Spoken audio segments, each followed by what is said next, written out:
আসসালামু আলাইকুম। আজকের ভিডিওটা নতুনরা একবার হইলেও দেখবেন। আশা করি সালোয়ার কাটিং করতে পারবেন খুব সহজে। তো এই তো প্রথমত কাপড়টির লম্বার মাপ নিয়ে নেবেন।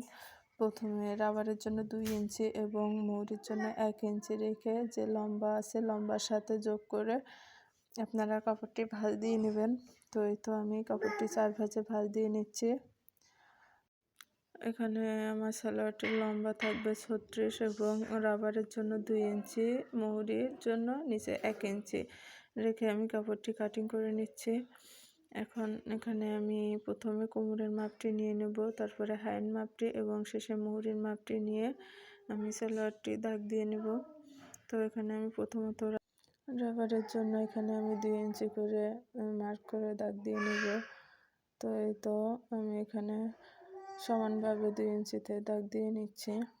এখন আমি এখানে কোমরের মাপটি নিয়ে নেব। কোমরের মাপটি আছে এখানে আমার 13 ইঞ্চি।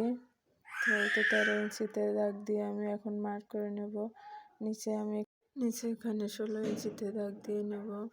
তো এই তো আমি 16 ইঞ্চিতে দাগ দিয়ে নিয়েছি। এখন আমার নিচে মোহরের মাপটি নিয়ে নেব। নিচের মোহরের মাপটি এখানে আছে 7 ইঞ্চি এবং সেলাইয়ের জন্য 1 ইঞ্চি নেব। 8 ইঞ্চিতে আমি দাগটি দিয়ে নেব।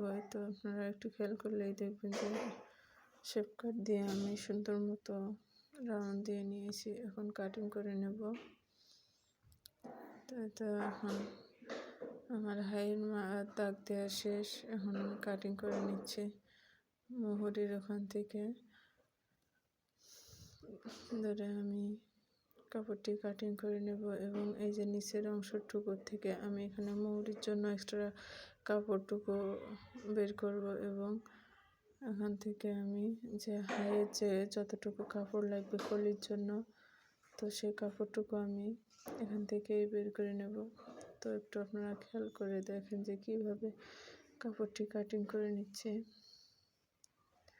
আপনারা একটু খেয়াল করলেই বুঝতে পারবেন। তো কাপড়টি কিন্তু আমার 4 ভাঁজে আছে 2 পার্ট। তো আমি এখানে কলির জন্য কাপড়টি ভাঁজ দিয়ে কাপড়টি কাটিং করে নিচ্ছি। তো ভিডিওটি যদি ভালো লাগে তাই লাইক, কমেন্ট, শেয়ার করবেন। ধন্যবাদ।